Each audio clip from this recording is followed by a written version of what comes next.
Next example देखो। Next example में क्या करना है यहाँ पे, PQR is a triangular path with PQ equal to PR equal to 200 metre. Triangular path लिया, PQR is a triangular path, है ना, park, triangular park, this is PQR। सही है।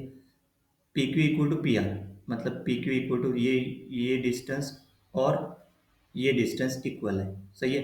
200 मीटर दिया, 200 metre, 200 metre. A TV tower stands at a midpoint of QR, मतलब TV tower this stands on midpoint of QR, तो midpoint of QR. If the angles of elevation of top of the tower at P, angle of elevation at P, Q are respectively 45, 30 and 30 degree, है ना। मतलब जैसे एक point लिया अपन ने top of view, मतलब if the angle of elevation of the top of the tower, है ना, मतलब TV tower, suppose this is a TV tower. ये कौन से पॉइंट पे, डी पॉइंट, यानी मतलब कौन सा, ये mid point of Q are पे, है ना। ये टीवी टावर लिया, वो परपेंडिकुलर है इसको, ये बेस है ना। तो ये एंगल सपोज यहाँ से ऐसे पॉइंट लिया, तो ये लाइन अभी, तो एंगल ऑफ एलिवेशन मतलब नहीं कि ये एंगल यहाँ से एक लाइन लिया, फिर यहाँ से एक लाइन, फिर यहाँ से एक लाइन। सही है। और ये एंगल कितना 45, ये एंगल कितना 30, और ये एंगल कितना 30। सही है। Then find the height of the tower. Height of the tower मतलब सपोज यहाँ पे कौन सा पॉइंट लिया डायग्राम के हिसाब से, मतलब ये हाइट निकालना है, ये निकालना है आपको, हाइट ऑफ द टावर। देखो अब इसका सॉल्यूशन देखो क्या किया यहाँ पे, देखो let height of the tower be h, मतलब height of the tower be h, है ना। Let m be the base of the tower, मतलब यहाँ पे लिया m be the base of the tower which is mid point, मतलब ये m point which is mid point of Q R, and t be the top of the tower, मतलब this is t, तो T M equal to H.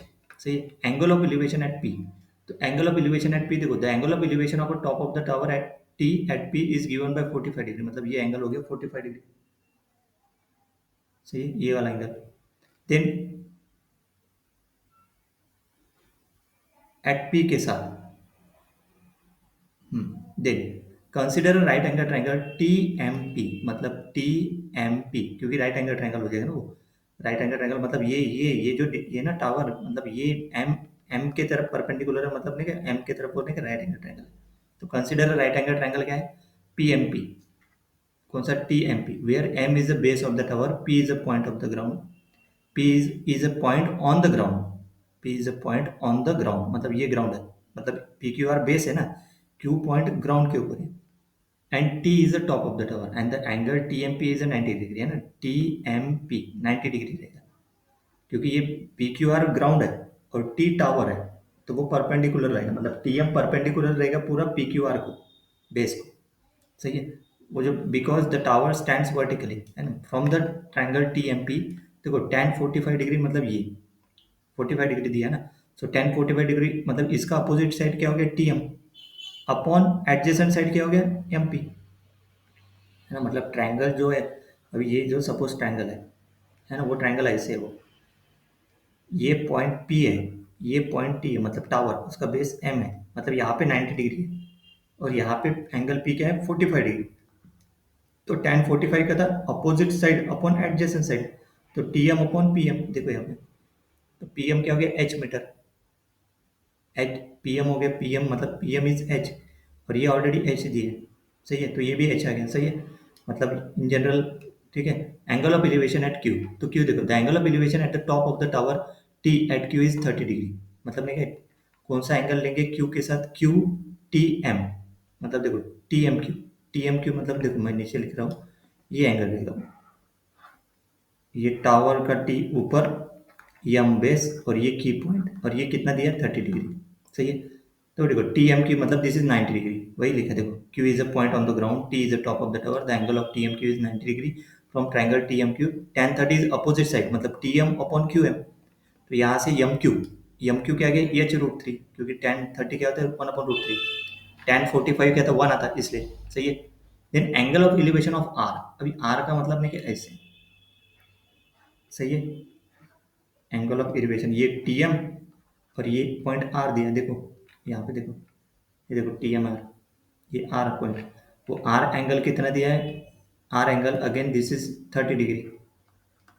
फिर से वैसे ही निकालो tan 30 opposite side upon adjacent side, देखो यहाँ पे opposite side upon adjacent side, M R कितना आ गया h√3। एक्चुअली एम आर निकालने की जरूरत ही नहीं, क्योंकि देखिए एम क्या है, मिड पॉइंट है इसका, क्यू आर का, क्यू एम निकल गया मतलब एम आर क्या रहेगा, h√3 रहेगा क्योंकि मिड पॉइंट है। As expected M Q equal to M R, M is the mid point of Q are.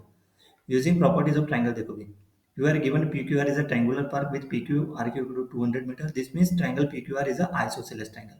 दोनों साइड इक्वल है, isosceles triangle. M is a midpoint of QR. In an isosceles triangle, the line segment from vertex P to the midpoint of base QR, which is PM, is perpendicular to the base QR, which is PM है ना, तो PM क्या रहेगा, perpendicular to the base, वो to the base QR perpendicular रहेगा। Isosceles triangle है मतलब ये और ये साइड इक्वल है, तो ये परपेंडिकुलर रहेगा। यम जो है ना PM, PM वो QR को परपेंडिकुलर रहेगा। Therefore PMQ is a right angle triangle. So PMQ is a PMQ, ये वाला P पॉइंट T नहीं, PMQ is a right angle triangle.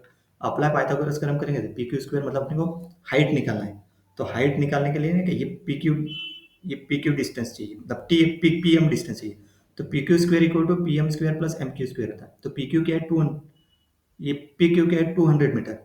We found PM that is H, PM क्या है H and MQ क्या है h√3 है ना। अब देखो PM यहाँ पे अपन ने M, देखो PM फाइंड किया H और MQ क्या किया h√3, सही है। तो वो इसमें पुट कर दो, पुट करने के बाद देखो 200 metre, H height distance, H कितना आएगा 100, सिंप्लीफाई करो इसमें पुट करने के बाद, मतलब नहीं कि इन जनरल एंड में नहीं कि ये PTM और कौन सा नहीं, तो PM क्या देखा है PMQ, this is the right angle triangle. तो PMQ से ये निकल जाएगा, तो PM यहाँ से PM में पुट करने के बाद हाइट निकल जाएगा, है ना। मतलब ये जो एंगल है this PQM is a right angle triangle. QM लिखा है, PM भी H है, तो इसमें पुट करने के बाद H निकल जाएगा। क्लियर है। Next final answer is 100 metres. Next